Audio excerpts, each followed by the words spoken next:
Every people has its gods, and every people ranks them, strongest to weakest, king to servant.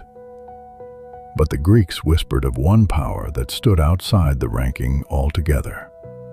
Tonight, the story of the goddess even Zeus, king of the gods, lord of the thunderbolt, was afraid to offend. She was there before him. She will be there after him. Her name is Nyx, the night. Begin with the moment itself, the strangest moment in all of Greek myth. Zeus is furious, not ordinary anger, the fury of the sky itself. He has been tricked, put to sleep by a lesser god, and now he storms through his own halls, hurling immortals aside like furniture, hunting the one who did it, a small winged god named Hypnos, sleep. And Zeus catches up to him. He raises his hand to hurl sleep out of heaven, down into the sea, out of existence. And then he sees where sleep has run to, whose shadow he is hiding in. His mother, Night herself.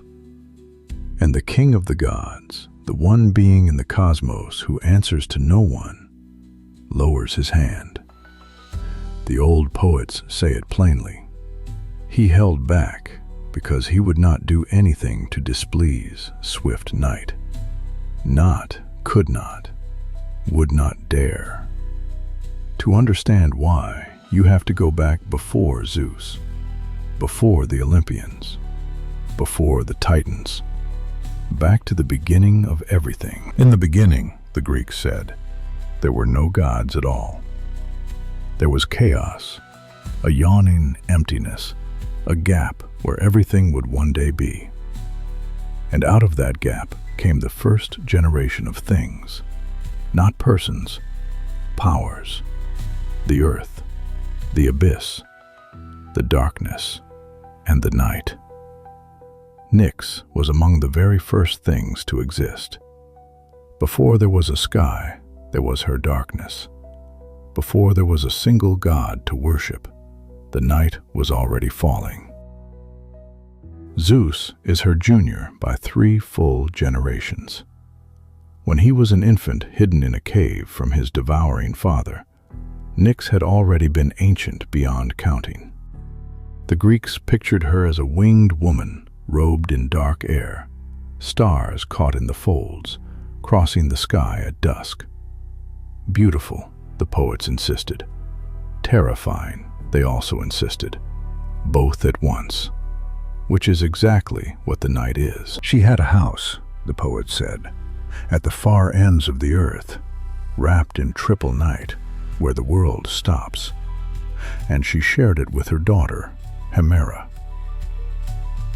Day. And here is a detail I love from the oldest poem we have about the gods.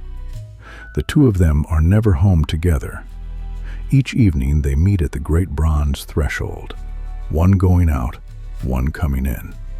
They greet each other in passing, and the house never holds both at once. Night and day, mother and daughter, trading the world between them forever, and never once sitting down together in their own hall. Now, what did Night do, alone at the edge of the world? She gave birth. Alone, no father needed, she brought forth children. And her children explain everything about why the gods kept their distance. She bore Hypnos, sleep, and she bore his twin brother, Thanatos, death. The Greeks made them brothers deliberately. Sleep, the kind one, who comes every night and always lets you go. And death, who comes once and does not. 2 sons of the same dark mother, one a rehearsal for the other. She bore the tribe of dreams. She bore old age that wears down heroes no sword could touch. She bore deceit. She bore strife, who starts the wars. she bore Nemesis, the force that finds everyone who rises too high and cuts them back down.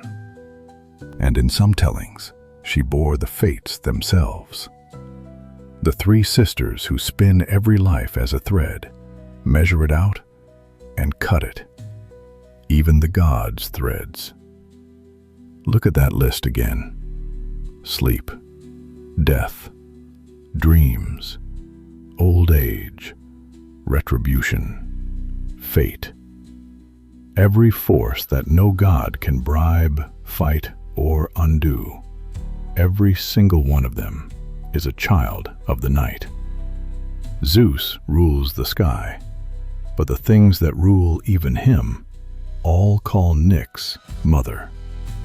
That is what stood behind sleep when the king of the gods lowered his hand. So how did it come to that moment? It began, as Olympian trouble usually does, with Hera. The queen of the gods wanted her husband unconscious. She had schemes to run that Zeus would never allow. And you cannot outvote the king of the gods, but you can put him to sleep. So she went to Hypnos, and Sleep, small, soft-spoken, and very much aware of what he was being asked, refused. Because, he said, I have done this before. Once, long ago, Hera had talked him into casting Zeus down into slumber, while she battered the hero Heracles across the sea with storms. And when Zeus woke and understood, the halls of heaven shook. He seized gods and flung them across the marble. He hunted Sleep through every corner of the sky, and he would have hurled him from the bright air into the deep, gone forever. That was the day Sleep ran to his mother, and that was the day the thunderbolt stopped in the air. And this time, Hypnos knew his price. He made Hera swear an unbreakable oath. By the river of the underworld, the one vow no god can slip. And only then did he close the king's eyes again. But that is Hera's story. Ours is the question underneath it. Why did Zeus stop? He has fought everything. He overthrew his own father. He buried giants under mountains and chained the great serpent Typhon under a volcano. He does not stop. But the poets give us this one exception, and they give the reason in a single breath. He would not do what displeases night. Think about what that means. His power has an edge, and the edge is her. You cannot thunderbolt the dark. You cannot chain the thing that was there before there was anywhere to chain it. Every single evening, his bright sky surrenders to her without a fight, and has since before he was born. Zeus rules what happens in the world. Nyx is closer to being the world itself. And in the strangest corner of Greek religion, there was an older whisper still. A sect the scholars call the Orphics told creation differently. In their beginning, there were no Olympians at all. There was a great black-winged bird, Night, brooding over the darkness. And she laid an egg of silver, and out of that egg hatched the shining spirit of love and life. And from the two halves of the shell came the sky and the earth. In that telling, everything hatches from the night. And they went further. They said Nyx keeps a cave at the edge of the cosmos, and that she sits there as an oracle, the deepest oracle there is, and that Zeus himself, the king of everything, comes quietly to that cave when he is out of answers and asks his eldest for advice. The god of thunder, sitting in the dark, listening. Different tellings from different centuries, but they agree on the shape of it. Power is young, the dark is old, and the young power knows it. And here's the part worth carrying out of this story. The Greeks did not make night a monster. That is the surprise. Every instinct says the dark should be the enemy, and in 100 other mythologies it is. But the Greeks made her the mother. Sleep is hers, and sleep is mercy. Dreams are hers. Even death in her family is not a punishment. It is a twin brother of rest. They understood something quietly radical. The dark is not the opposite of the world. It is the older half of it. Daylight, kings, gods, empires. All of it is young and loud and temporary. The night was here first. The night closes every single day, no matter whose statue stands in the square. And the wisest power in the sky is the one that knows better than to pick a fight with it. So tonight, when the light goes out and the dark settles over your room, remember that the Greeks would say, you are not in enemy territory. You are in the oldest house there is. Her children will find you. Sleep first, dreams after. And even the king of the gods minds his manners here. That is Nyx, the night before the gods and after them. Next time, the fire burns a little lower. We return to the islands of the Philippines for the creature their grandmothers still warn about in a lowered voice. The one that looks exactly like your neighbor by day.